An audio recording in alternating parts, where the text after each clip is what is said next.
Before we get going, I just want to say that Washington Literacy Center partnered with us on this event, and so I'm going to have Evita Leonard Smedley come up. She's the developmental consultant with them, and she's going to say a few words as well. Thank you. Thank you. Hi, everybody. I will be brief. My name is Evita Leonard Smedley, and I am really grateful for this opportunity that Politics and Prose gives us to raise awareness about adult literacy in DC. I am from Washington Literacy Center, and I don't know if you follow this kind of thing, but 1 in 4 adults in DC struggles with basic reading, 1 in 3 struggle with basic math, and low literacy is a barrier to just about everything: completing education, getting a job, staying out of poverty, even being able to help your kids with their homework. So we've been doing this work for about 60 years, 61 years now, and every time I come to one of these readings, I am grateful that I can read. It opens up a whole another world of stories and ideas, and if you are at all interested, please visit our website, www.washlit.org. And thank you again for a few seconds. I really appreciate it. All right. So thank you, Evita, and thank you again, Washington Literacy Center. So today I'm very excited to welcome Chukwuebuka Ibeh to celebrate his debut novel, Blessings. Set in post-military Nigeria and culminating in the Same-Sex Marriage Prohibition Act of 2013, Blessings is an elegant and exquisitely moving story that asks how to live freely in a country that forbids one's truest self, and what it takes for love to flourish despite it all. Chukwuebuka Ibeh is a writer from Port Harcourt, Nigeria, born in 2000. His writing has appeared in McSweeney's, New England Review of Books, and Lowell, among others, and he is a staff writer at Brittle Paper. He is a runner-up for the 2021 J.F. Powers Prize for Fiction, was a finalist for the Gerald Crack Award, and was profiled as one of the most promising new voices of Nigerian fiction by Electric Literature. He has studied creative writing under Chimamanda Ngozi Adichie and Dave Eggers and Tosh Ah, and is currently an MFA student at Washington University in St. Louis, Missouri. Ibeh will be in conversation with Tayla Burney, a longtime public radio producer who worked for years on author interviews and book events. Now on the programming team at NPR, she helped launch and still occasionally guest edits the Book of the Day podcast. Tayla's writing and reviews have appeared in the Washington Independent Review of Books and the Washington Post, among other publications. So now please join me in welcoming to Politics and Prose, Chukwuebuka Ibeh and Tayla Burney.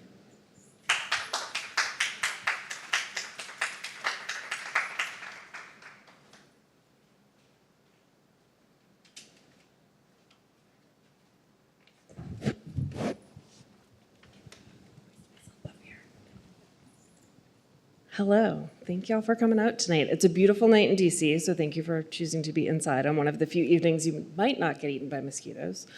And congratulations on your debut novel. Thank you for joining us. Of course. Thank you so much. Just to start us off, for anyone who has tagged along tonight with a friend, anyone who's streaming this online, doing a just like deep dive on Politics and Prose YouTube later, and is not familiar, is coming in cold, give us the like dust jacket summary of Blessings. Yeah, sure. And thank you all so much for coming. It's really nice when people come. So Blessings is it's a novel that's set in Nigeria in the years, and basically it kind of covers the Same-Sex Marriage Prohibition Act that was passed in Nigeria, which is essentially a law that criminalizes, not only outlaws, but also criminalizes any kind of same-sex relationships with ranging terms, ranging from 10 years to 14 years in prison.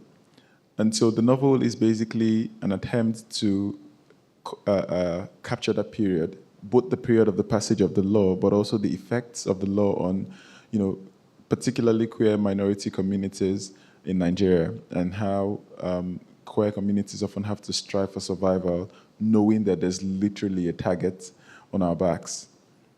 So I think that's basically the sum of the novel from the political angle, but it's also really the story of a coming of age story of a young man growing up in Nigeria who is queer, and his sort of fraught relationship with the society, but also his parents and the wider world, so to speak. There are really wonderful characters in this novel, and we'll talk about a number of them, but I do wonder if you can talk a little bit more about Obiefuna, because he's the central character. It's really his coming-of-age story that we're sort of navigating this landscape through, right? And how it affects both him and, his family, his peers at school, his community writ large. So tell us a little bit about who he is and how he is coming into himself. Sure. So Obiefuna is a young boy, at least that's... He's young. I kept thinking like young man, boy. He's like a kid. He's a kid. Yeah. At least when the Especially story... at the start. At the start of the story, he's a boy who gradually, becomes a man, as the story goes along. And so basically, Obiefuna is... the one question I get most of the times is, well, are you Obiefuna?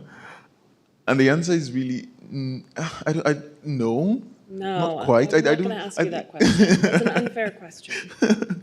But basically, it's Obiefuna is like a young boy who eventually becomes a man growing up in Nigeria, and who gets to discover that he doesn't quite have the same desires or the same likes as other boys around him while he's growing up, and this creates some sort of conflict and tension between him and his family, particularly his father, who completely disapproves of this and thinks that the best way is to send him away to a boarding house, a Christian boarding house, to quote-unquote fix him. And so the novel is tracked. Obiefuna, I would say, who is Obiefuna? Obiefuna is a young man, I think, growing up in Nigeria, trying to understand himself in Nigeria and trying to understand, especially in a Nigeria that is constantly evolving. And he's a teenager who is also evolving. So it's those juxtapositions, I think, were what I was interested in interrogating. And you mentioned his father. His father sees that he is figuring out his sexuality. He's figuring out who he is. And as you note, his father sends him away to boarding school to try to forestall that, stop that, change that, get him out of the house, so many things, right? He's doing a lot of things with that decision. He's very difficult. He's really harsh and very quick to anger, and in that decision in particular, he's just, you're gone. He's also really afraid. And you show us that fear, and I wonder how important it was for you to give him that dimension instead of letting him just kind of be hard. Yes, so it was really important for me to not just make him a cliche brute who is just wicked, because as much as the intention wasn't necessarily to do this thing that I really don't like, where it's almost like to show the good side of a villain, because that's really not what I am not interested in doing that. But I also think that, especially for a father or that kind of father in Nigeria, it was important for me to remember and to state for the record that it's this thing where he is a product of his generation. He's a product of certain ideas and ideals that were in place when he was growing up. So the truth is that, among other things, he doesn't quite know what to do with this child, basically. So while unfortunately his response is not one of support, I think it was important for me to also show that his aversion to his son's sexuality is not necessarily coming from a place of just hate for hate's sake, but it's a combination of so many things. You could say that there is hate, but there's also fear, really, for his son. There's also ignorance. There's also there's just many things that I think make up the man, and I think it was really important for me to show all of that, but not in a way that even attempts to excuse his behavior. No, I think you nailed it. He's both frustrating and upsetting, and you do have a little bit of empathy for him, because I think he's doing what he thinks is the right thing to do and what he thinks will help his son, which is misguided, but that's the best he knows how to do.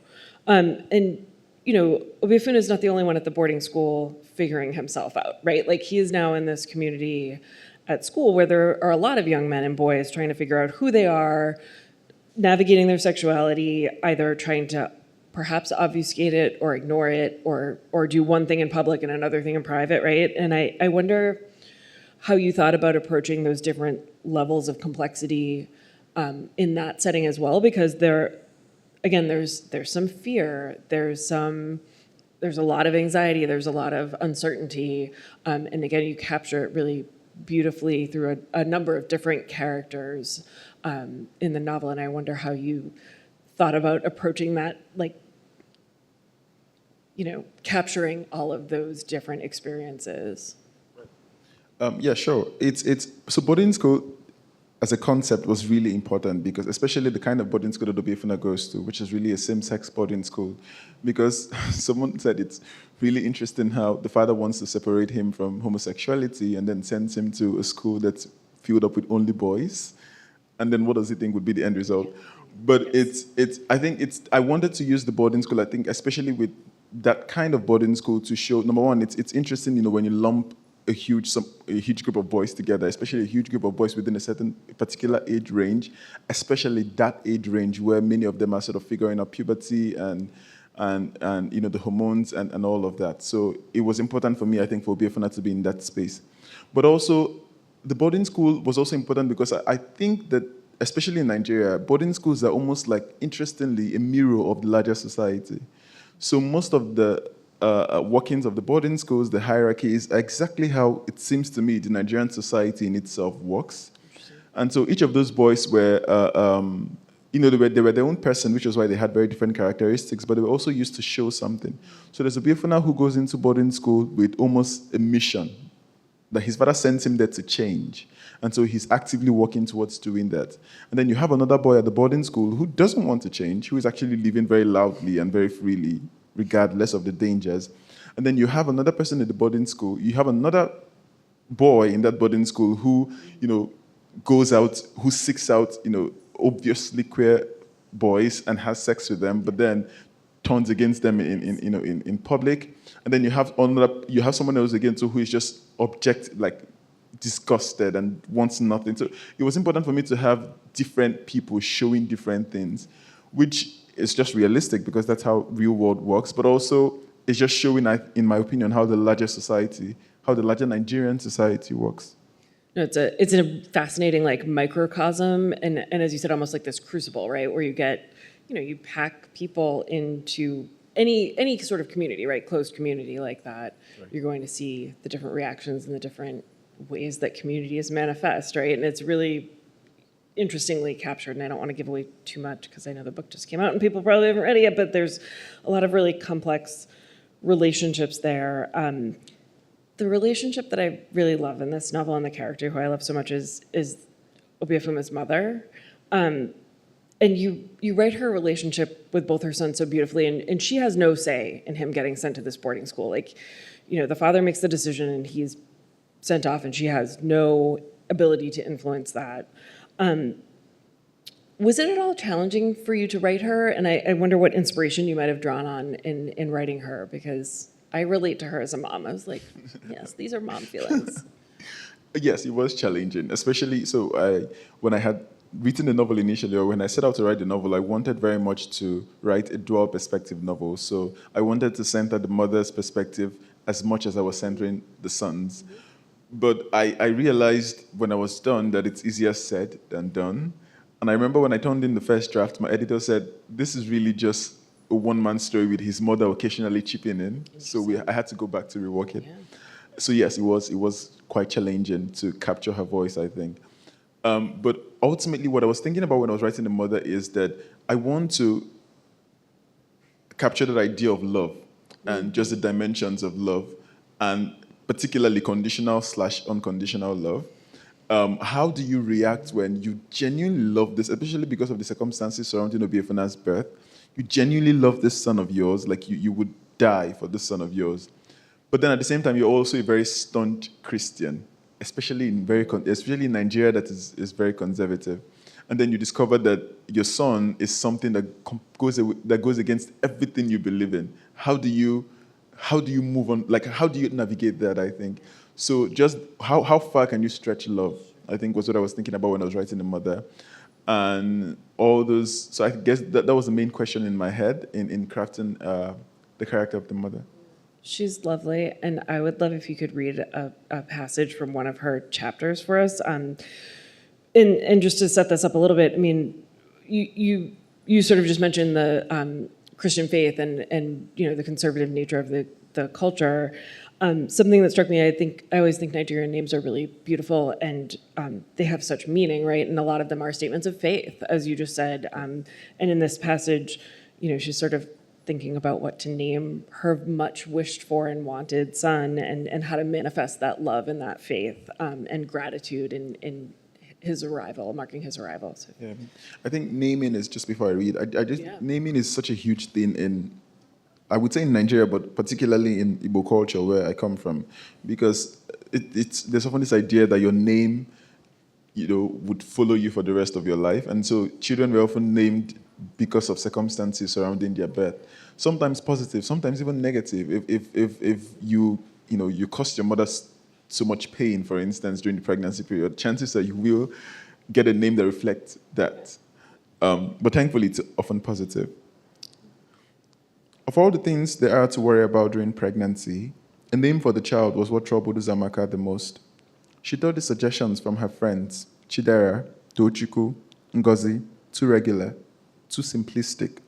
Anozie's suggestions too practical, or, like everything about him, having a curious, archaic ring. Who named their child Nana? She wanted a name to capture her gratitude for his decision to stay past the second month, for allowing her to witness his first kick by the fifth. A simple, wondrous proof of her body's capacity to sustain life, after many miscarriages had led her to believe otherwise. And although she quite liked the suggestion from Anozie's mother, Obiajolo, the mind is now at rest. She thought it was the kind of name a grandmother would give to her grandchild. A fond name, heavy with sentimentality, not one to appear on a birth certificate, to be used stripped of context by the general uncaring public. In the end, she had settled for a bit of both. The final decision, which she scribbled with certainty on his birth certificate, was straightforward and practical, while also retaining its touch of sentimentality. Most of all, it felt apt. May my heart not be lost. For his arrival had solidified, in some odd way, Uzoamaka's sense of place, restoring to her a lost ability to believe in the concept of miracles. His birth, on a still Friday midnight in August of 1991, had taken her by surprise. He had arrived 2 weeks early, so that she mistook her early contractions for an out-of-character disturbance from him.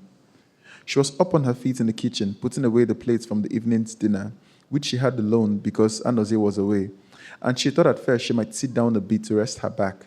And then, after a full hour of trying unsuccessfully to find a comfortable position and get him to relax, she rose from the chair and walked down the stairs to the neighbor's door and requested a ride to the clinic to have her baby.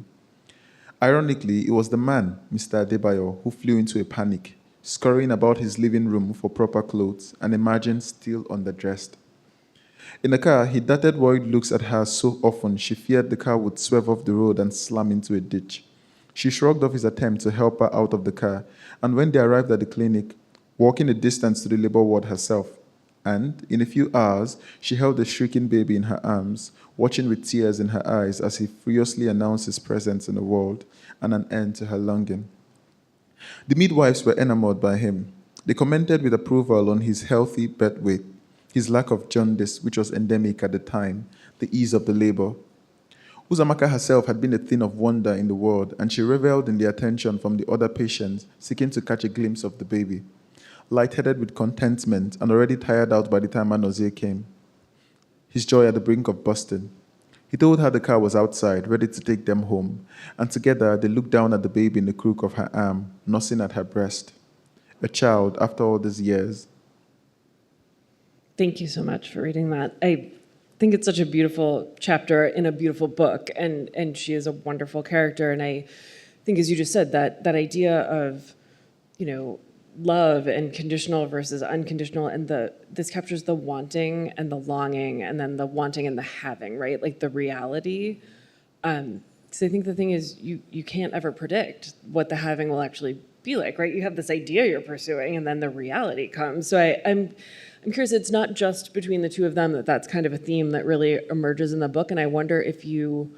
I mean, it sounds like you did want to intentionally explore that, but did it sort of grow as you started writing their relationship and maybe spread to other characters as well, and as you were pulling the threads of the book together? You mean the concept of wanting and having? Yes, exactly, yeah. Because Yes. I think it's like a repeated theme over the course of the novel. Again, I don't want to give away too much, but I think sometimes, characters get what they're looking for and it's not what they expected it to be, right? And I think that's just a reality of life that Right. is Right. so present. Yeah. And I think that's such a lovely way to put it. The wanting and having, and then the wanting and longing, and then wanting and having, and still longing, because that's really what it is. She's been wanting to, and she's had so many miscarriages, especially. I mean, a miscarriage is a bad thing everywhere, obviously, but I think particularly in Nigeria, where there's so much emphasis placed on having children. Sure. Like, you need to have a child as a married couple, otherwise that marriage is just not complete. So in addition to just wanting to have a baby for herself, sure, there's also that need to fulfill, a societal expectation. Mm-hmm. And then she finally has this baby. You would think that, oh, finally, but not quite, because then it's almost like there's a caveat. Yeah. Or there's something, now she wants something else. And yeah, I do think that now that I wasn't even thinking about that actively when I was writing, but now that you mention it, I think that does come up again. Yeah, that's like echoes throughout the book. Even for Obiefuna, because it's almost like he thinks this is what would make his life so easy and so perfect, but when he gets it, it's not quite. It's not quite it. It doesn't fit. Like, it's almost like a shirt that you're like, I really want that shirt. It's going to look so good on me. And then you're like, it doesn't fit right. It's kind of There's just baggy. no way to go on and on without spoiling the book. So. Yeah, it's really interesting. And you did mention as well, and I want to ask you, I mean, you just talked a moment ago about naming and the importance of names in Nigerian culture. How did you go about picking the names of the characters? Because some have, I think, more traditional names, some are, and then others have names like Wisdom and Sparrow, who would then later find out his name's Mordecai, but like he goes by Sparrow. And in Festus, I'm sure some of them are nicknames, right? But like, right. I'm curious how you, both those nicknames and the names themselves, how did you think about naming your characters? Yeah, and that's because I did think about names. So for Obiefuna, for instance, I just like that name. I don't know why. And I had a classmate who bore the name in school, and from the very moment I heard that name, I just liked it. And when I was thinking about writing the novel, it just felt fitting. Interesting. Or maybe I forced it to fit. I don't know, because it had to be my book. But so that goes for the name Obiefuna. And for Obiajulu too, I also which is what his grandmother calls him.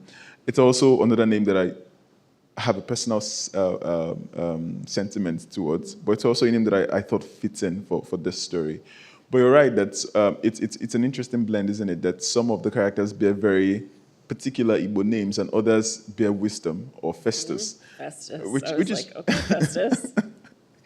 Which is really just how it is. It's that when I went to boarding school, you would see people with really complicated names, and then you would see other people with English names. I think it depends on what your first name is, or just what you were called for the very first day of school, and that's what everybody calls you again until we're done with school.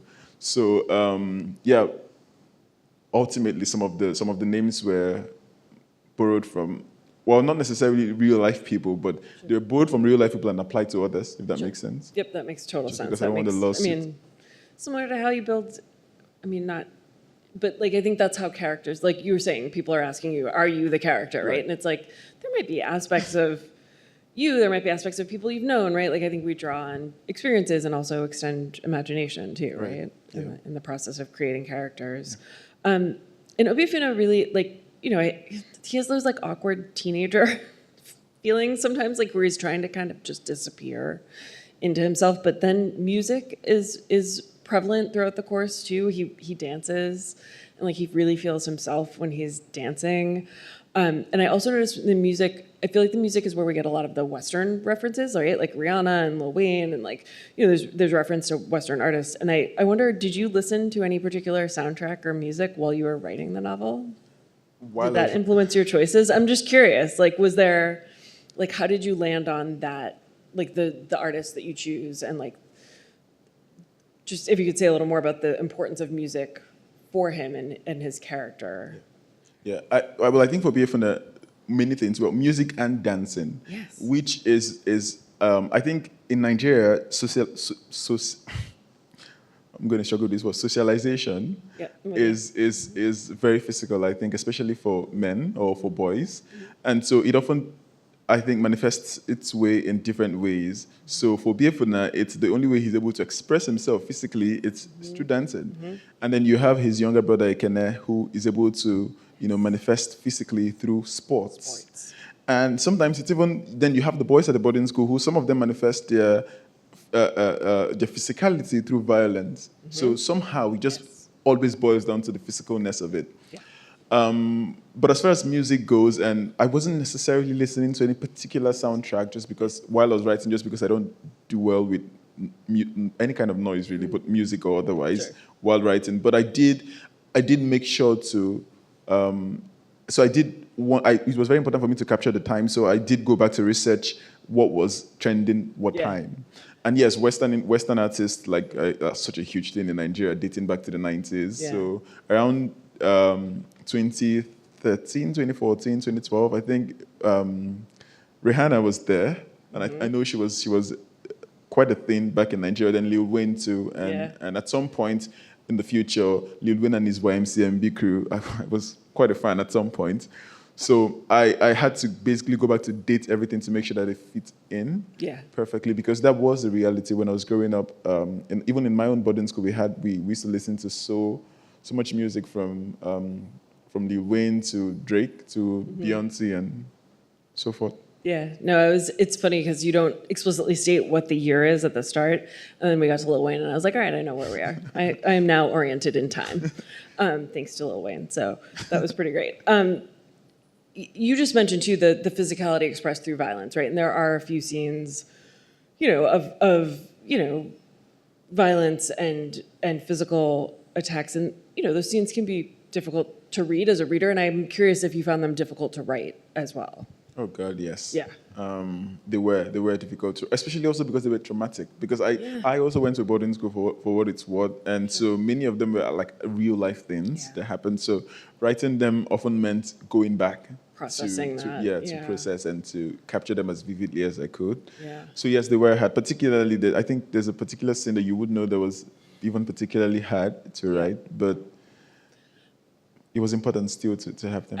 I kind of saw it coming, and I did that thing, when you're reading and you're like, I know it's coming, and I'm gonna set this aside for a minute, and I'm gonna come back later. And again, that's what made me think about this, because I was like, I kind of see where this might be going, and it can be difficult to read those scenes, but they're capturing the reality of that experience, and I think, as difficult as they can be to read, it's so important to be able to read them, right? And I'm curious, Obiefuna a couple times avoids punishments as well, right? Like there are some times where someone else, like there might be in a circumstance and another person gets caught and he does not.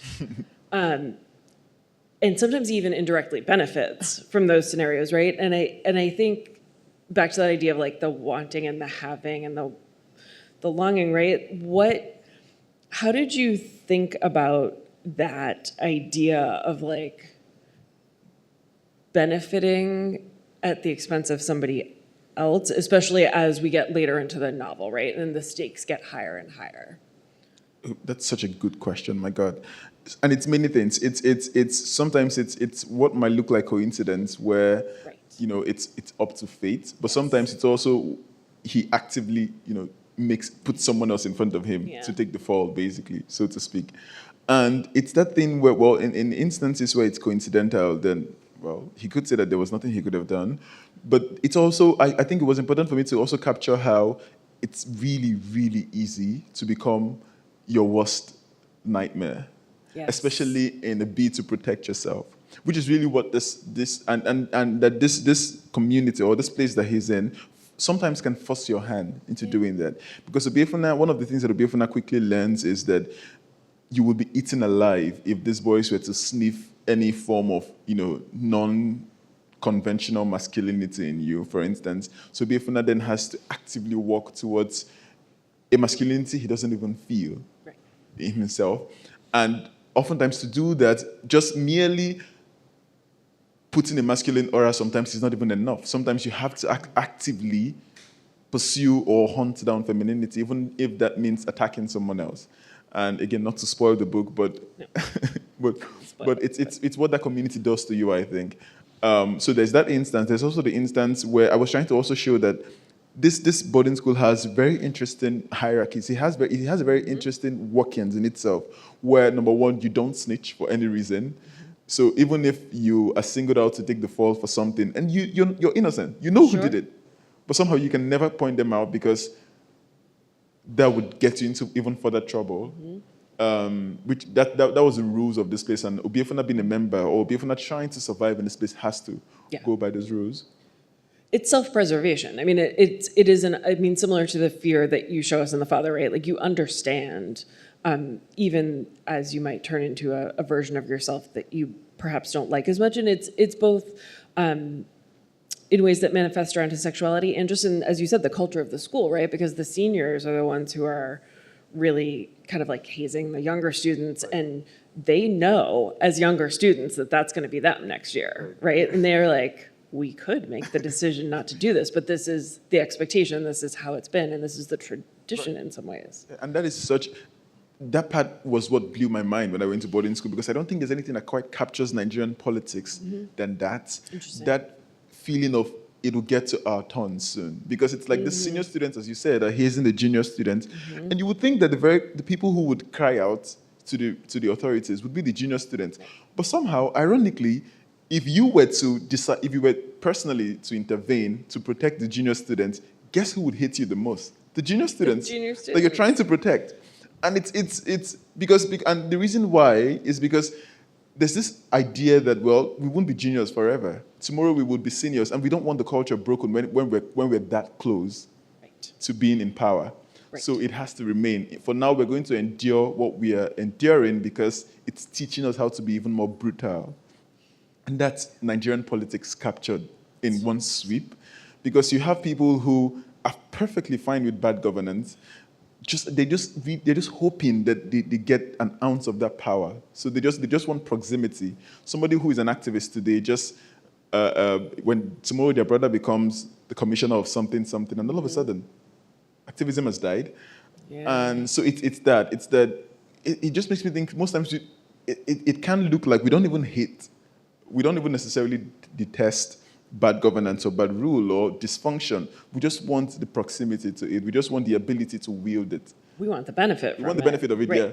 We want to benefit from it. And I mean, speaking of the politics and the landscape, I mean, in the New York Times review of your novel, Joshua Barone noted that the criminalization of homosexuality in Nigeria has been one of the most, has sort of sparked what he calls one of the most effective forms of resistance, being the visibility of the culture, right? And not for nothing, he says, there has been a new wave of defiant literature coming out of Nigeria about lesbian, gay, bisexual, and transgender life there and sort of more broadly in Africa. And I wonder what it means to you as the author of this novel to be part of that defiance and to be part of that resistance, right? And that pushback against keeping things the way they are because people in power can benefit from that status quo. Scary. I bet. Because that's the thing again. The scary thing about Nigeria and Nigerian laws is that we don't quite know what it is. And the police would often give their own interpretations to it. So we don't often need a lawyer to interpret. The police would appoint themselves judge and jury and executioner. So because then you had, when the law was passed, technically the law criminalizes gay marriage. Just gay marriage. Sure. Just being gay in itself is not necessarily a crime. It's when you attempt to get married, that's when the crime is committed. But as far as the police is concerned, putting on makeup counts. Okay. Painting your fingernails counts. Wearing a skirt counts. Plaiting your hair, wearing earrings counts. So it's that, and that's what makes it even more scary, because now you can't even technically quote unquote be safe, because you could say, okay, well, since gay marriage is illegal, I won't get married and then I'll be fine. But that's not, as far as the Nigerian police is concerned, merely existing is a crime. So that makes it even harder. And writing about this too, apparently, is also a crime, according to the Nigerian police's description. So chances are, if I go back to Nigeria and I'm unlucky, I might be arrested for writing this I book. was going to ask you that. Do you feel like by writing this book and releasing it, you're sort of saying, I'm not going to be able to go back?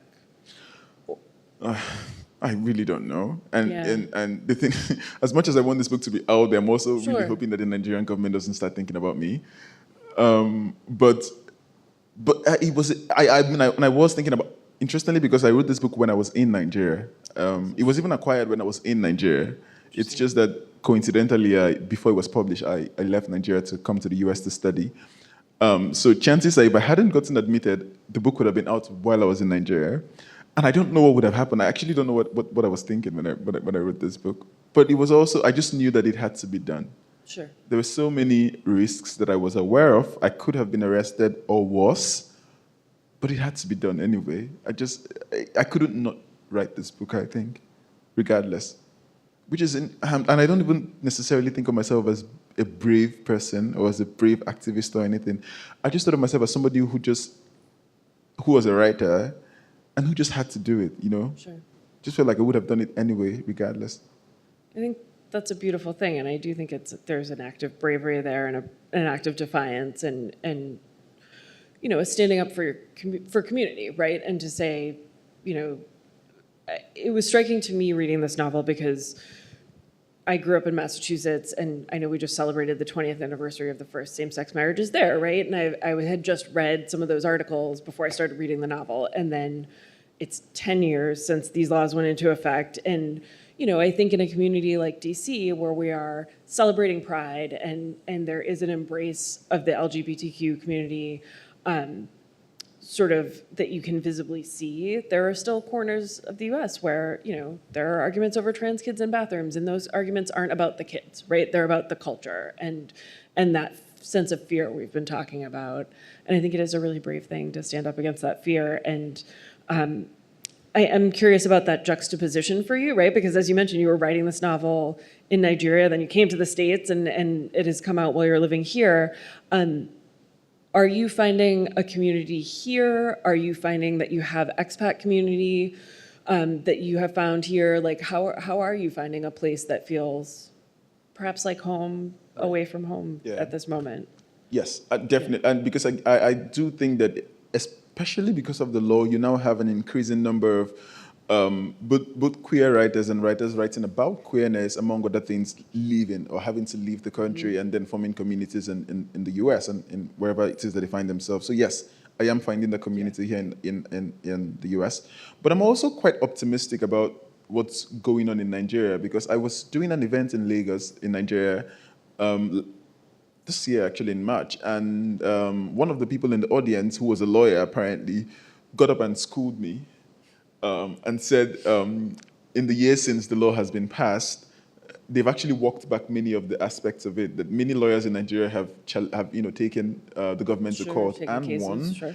It's the sad thing then is often, what are the implementations? Like, how do you actually tackle the police? Because that's a different conversation. But I'm optimistic that you know, the laws have been some of the laws have been walked back at least. And then you also have this thriving local community there, who are constantly putting themselves in danger, you know, to make a point. And so that makes me sort of optimistic. And it's also interesting to me whenever you have conversations in Nigeria and people will tell you, well, it's not in our culture. If you want to be gay, go to America. And I'm thinking, I mean, fine, it's not illegal to be gay in America, but I don't necessarily even think that America is like a gay heaven. I mean, like, Africa's not a country. America's not a monolith either. Exactly. Like, you know, there's parts where maybe that's not a great choice. Yeah. And that's, you know. So let's make the conversation less about where you are and who you are. An African shouldn't be told that they don't deserve to live in Africa, that they have to leave Africa to be their authentic selves. No. It's obscene. Yeah, that is. I mean, I'm curious, you mentioned you started writing this novel while you were living in Nigeria. I'm curious about the spark of the novel and what started the idea for you, and whether you had any sense, because obviously you've done a lot of writing in different forms and formats. Did you know this would be a book? Did you know this would be the first novel from the start? Like, did you have a sense? Like, this is a book, it's not an essay, it's not, or it's not a, short story, it's not some other format, it's like, this is a novel? Yeah, great question. Because I had written like a couple drafts of scenes that I remember from boarding school, like just laying about, but I wasn't actively working on the book.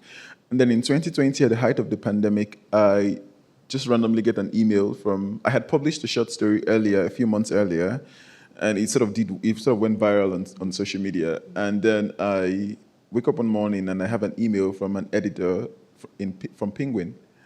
And she says, hey, hi, I just read this short story in this magazine. I really like it. Do you have like a longer thing that you're working on? I would like to consider it for publication. I didn't have a longer thing that I was actively working on. I'm about to have a longer thing I'm actively working on. When I read the email, I said, absolutely. I'm almost done. I have just one more page. Have it for you next week. I'll send it to you next week. But no, so I told her, well, yeah, I do have an idea that I'm, considering working on, and I can't get started right away. So that was the spark, so to speak, the spark to begin working on the book. Otherwise, who knows how long it would have taken. And then over the pandemic, I, wrote many chapters and then had a first draft and sent. And while I was still writing the book, a few months later, I get another email, this time from an agent, who said, hey, I've read this short story of yours in this magazine. I really like it. Do you have an agent? I'd like to consider representing you. And it was such a huge relief because oftentimes, when you're done with the book, getting a publisher is, oh my God, it's an entire process on its own. So to be able to get both before I was even done with the book was a blessing. That's amazing. And it was so interesting too. I read an article in OK Africa where you said you were writing on scraps of paper, like you were writing scenes on scraps of paper. And then in that same interview, they mentioned, and immediately I was like, yes, that it has like a cinematic quality to it. The story, because it's each chapter is kind of its own scene, and as you mentioned, the perspective shifts back and forth. How were you thinking about like that pacing and the structure?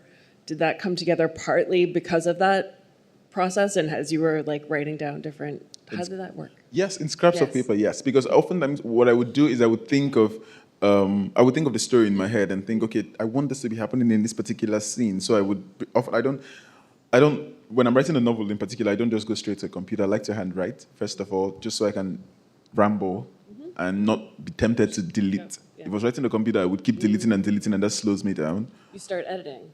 Exactly, I start editing, and I don't want to do that when I'm actively writing. So I often write on scraps of paper. I'll just have them spread out in front of me.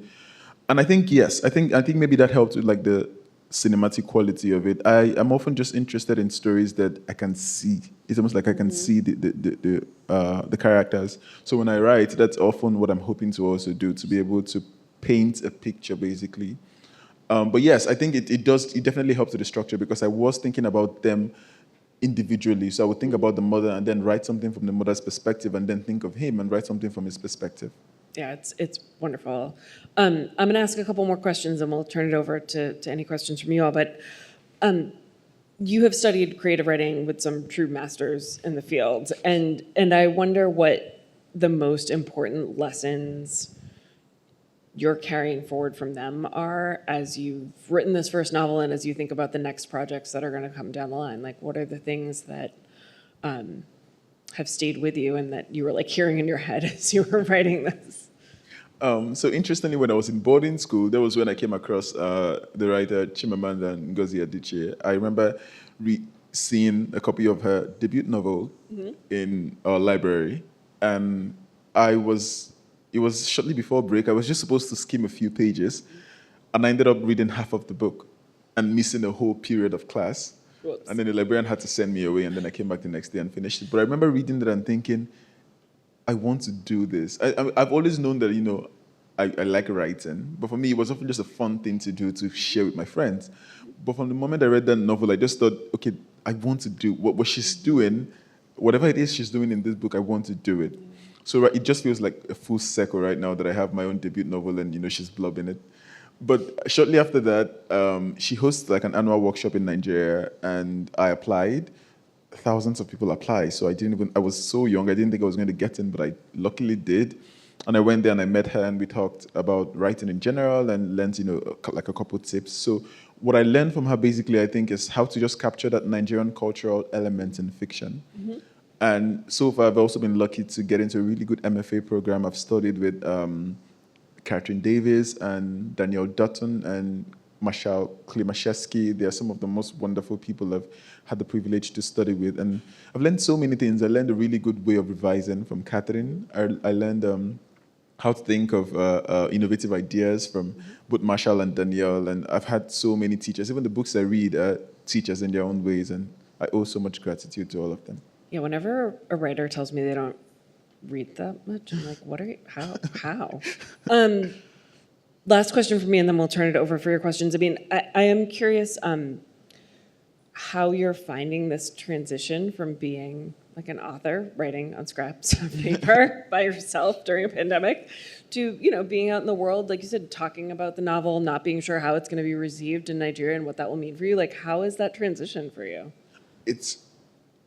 I know that everybody claims to be shocked at whatever is going, but now I understand it. Yeah. Because it's genuinely shocking. Like, it was shocking to me, for instance, to be approached by an editor and told, hey, are you working on a book? I'd like to consider it before I was even done. It's like, why?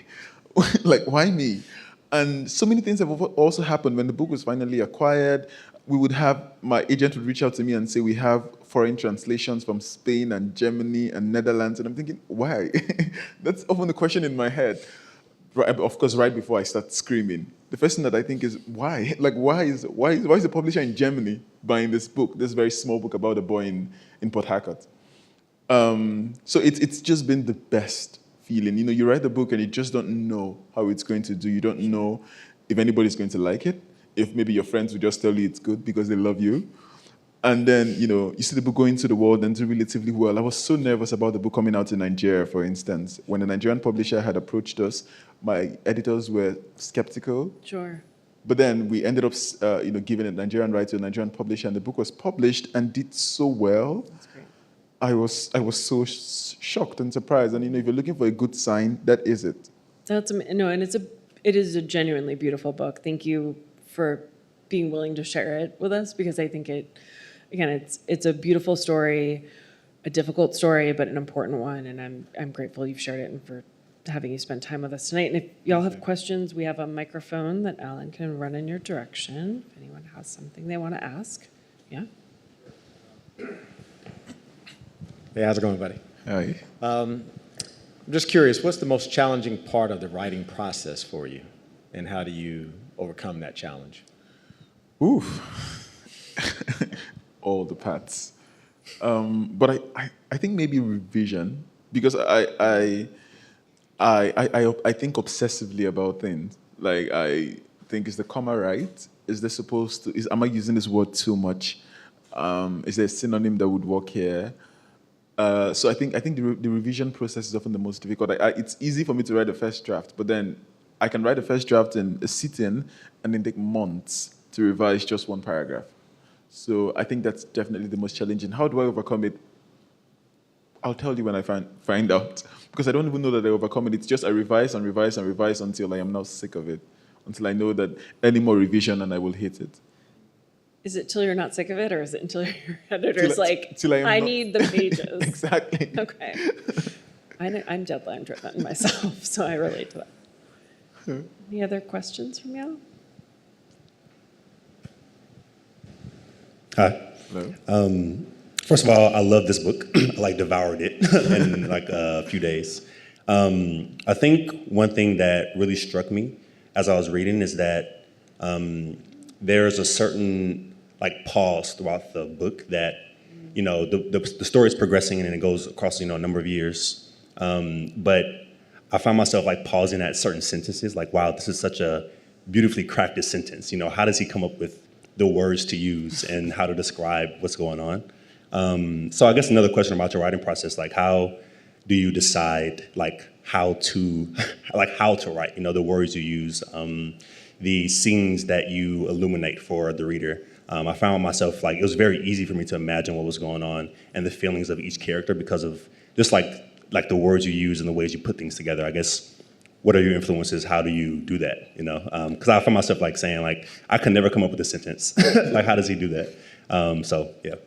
Thank you so much. That's so nice.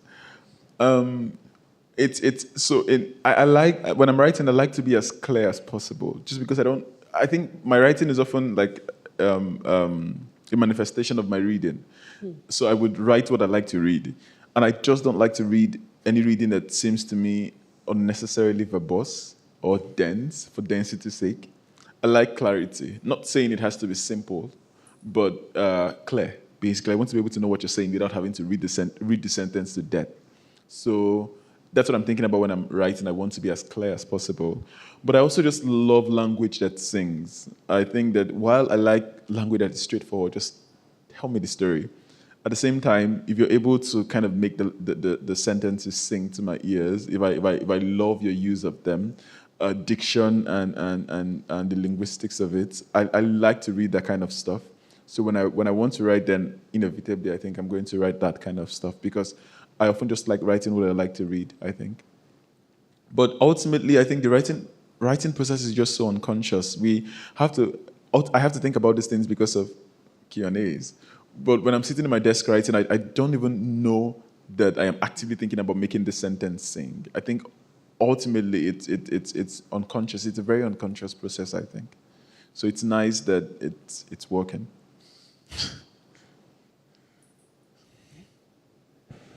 Hi. Hello. Thank you so much for this conversation. This is incredible. As a queer African writer myself, it's always so inspiring to come across dialogues like this, so thank you. My question for you is about your transition from, I guess, writing in Nigeria to writing in the US. I wonder if you grapple at all with writing about home from a distance, and if that's something that you think about in your process or has changed for you over time. Oh, that's a really good question. So for me, I haven't really been away from Nigeria for that long. So I think I've been in the US for about 2 years. So, but it's still a very fitting question. But I'm saying I don't necessarily struggle just because I still have some sort of distance to Nigeria or to home, so to speak. And as I said, most of the novel was, in fact, the whole first draft of the novel was written while I was still in Nigeria. So when I was writing this particular novel, I didn't necessarily have the conflict of distance from home. But I do take your question because I have written a lot, especially short stories in my MFA program while in the US. And yes, I do, there is that to think about. There is even that self-doubt. Now I'm writing and I'm second-guessing myself, like, how much have I been Americanized, basically in my thinking of home and in my writing of home. And I don't, again, it's an unconscious process. I don't even know that I can get it together and say, what, I'm going to write from a very authentic Nigerian voice. It's unconscious, and I do have friends, ultimately, who are like my readers, both the ones that are based in Nigeria and otherwise, who can point out when something would never happen in Nigeria, basically, or would never be said a certain way in Nigeria.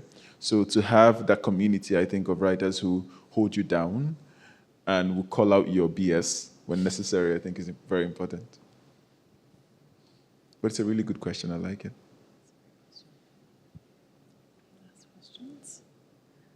Thank you all so much for being here tonight, and congratulations again. I can't wait to see what you do next, but I'm so excited, like luxuriate in this moment. Wait for the next thing to come. Thank you but so congratulations, and congratulations on your graduation too. Thank you. Saying to you before, like, so many things in the span of 2 months. You've like achieved graduation. I heard you spoke at your commencement. Yes. What did you speak about? Basic stuff. I spoke. Basically, I shared my experience, coming from Nigeria to the US and believing, because it was WashU, the MFA program at WashU is just so competitive that, I mean, they get maybe hundreds, if not thousands of applications, and they only accept 5 per genre. So I was very lucky to get in, and it's, believe in yourself and do it. And You keep talking about this luck Do and it this scared. circumstance, but I think there's also talent under that that we need to celebrate. Yeah. So congratulations. Thank you. Thank you all for coming. Thank you. Thank you all so much.